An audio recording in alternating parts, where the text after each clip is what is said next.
Good afternoon, my name is Jaden Howell. I'm going to be giving a presentation on media convergence and technological determinism. So to start off with some definitions, media convergence refers to the blending of different types of media due to technological advancements. Technological determinism, on the other hand, suggests that technology shapes society and culture, including media content. So I wanted to give some historical context to the concept of media convergence. The example that we went over in class was in regards to the creation of powered flight, and this involved two different parties that aid us in better understanding media convergence. The first person that we learned about was Samuel Pierpont Langley. He was a renowned American scientist and inventor, and he was a prominent figure in the media's coverage of attempts to achieve aviation.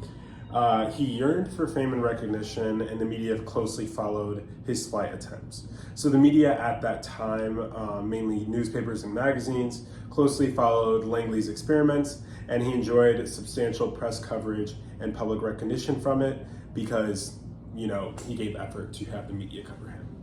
His attempt at flight ultimately failed though, but he was much more known than the Wright brothers, who I will talk about in a second, because he heavily leveraged the media.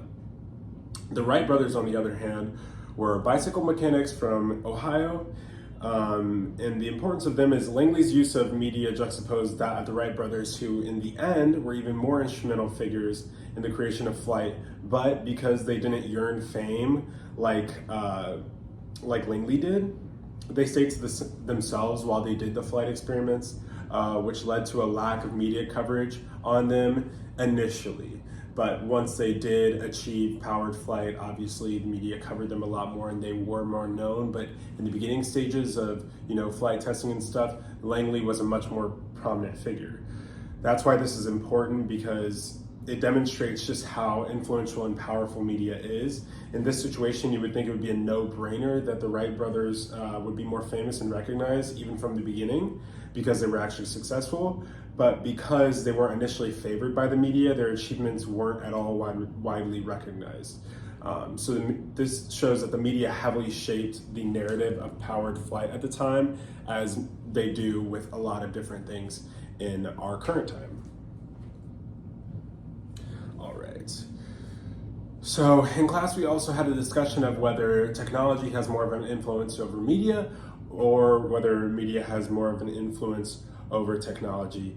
I believe that there's an interconnection between the two that doesn't result in a binary answer to this question. There are multiple instances where technology and media have a reciprocal effect on each other. In relation to how technology affects media, these examples come to mind. Streaming technology has made traditional cable nearly obsolete. The concept of streaming has made people want to binge everything they watch, but binging is not a sustainable business model, as it discourages high turnover and the existence of long-lasting movies and shows. Therefore, streaming services have embedded moments meant for virality into their content because this attracts more viewers, even if it is just for short periods of time. They do this to increase traffic and potentially subscribers that might stay in the future. Thirdly, the increasing prevalence of smartphones over the last 2 decades has led to social and virtual media becoming a lot more favored than physical forms of media of the past. And it's nearly eradicated the physical media industry, such as newspapers, magazines, and phone books entirely. Lastly, quick access to social media apps, meaning like content creators that have quick access to social media apps, meaning that it doesn't require much setup, production, or analysis of the news, has led to news becoming 24/7 rather than daily. Now when news breaks, you don't hear about it in the morning, you hear about it that minute, and if you don't, you're generally considered late or out of the loop. So in relation to how media affects technology, there's also a few examples that come to mind.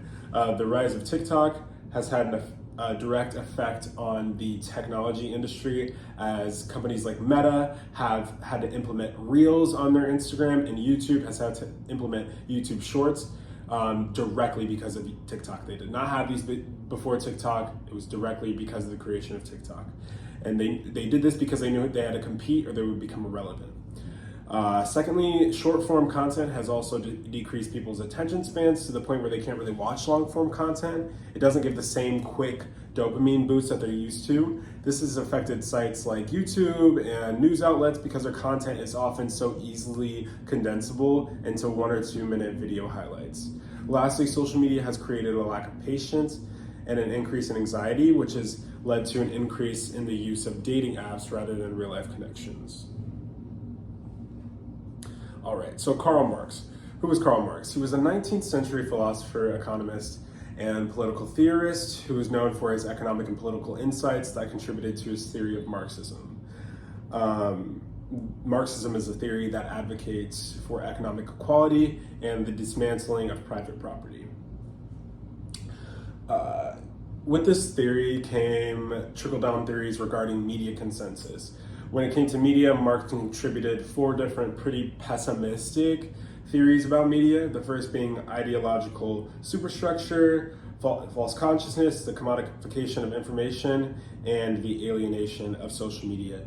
And all of these theories kind of have the same thing in common, where it was the same trope of the ruling class kind of has this agenda to portray their struggles as the struggles of the working class and not truly the struggles of the working class. So it's very much strategic in what they put out, and it's always about power, influence, and the uneven distribution of power. All right. So Marx and media ownership. From a Marxist perspective, there is definitely a monopoly or an oligopoly, however you look at it, on media outlets. The primary media outlets are Disney, which owns Fox, Hulu, ESPN, Marvel, etc. Then secondly, Warner Brothers, which owns HBO, Comcast, which owns NBC and Universal, and Amazon, which owns Prime Video and hosts many live football games.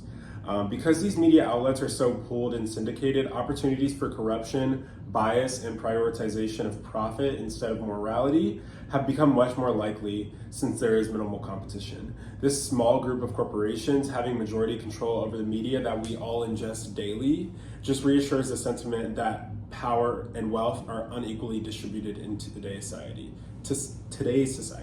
In regards to the prioritization of profit, these corporations have become corrupted because their content is largely catered to their advertisers and their sponsors versus their actual users.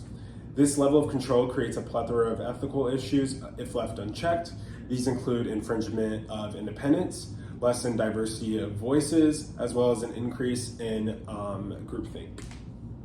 Secondly, I think that social media also has a monopoly on the form of media.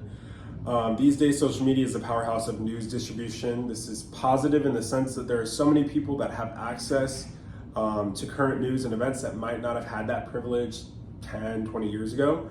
But because social media is the primary news source and has so much influence now, people tend to not fact check, allowing for misinformation to spread rapidly.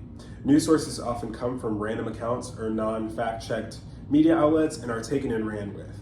This allows for things, for events such as presidential elections and public health decisions to be heavily influenced by non-credible outlets. And even if these outlets have been exposed as unreliable, the stubbornness of much of the world will result in no change of people's original sentiment.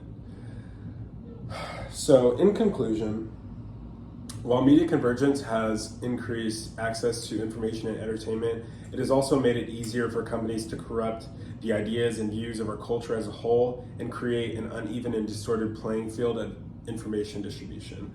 Karl Marx and others have had much influence on how we study and analyze the effects, good or bad, that media has on us today. And yeah, that's it. Thank you.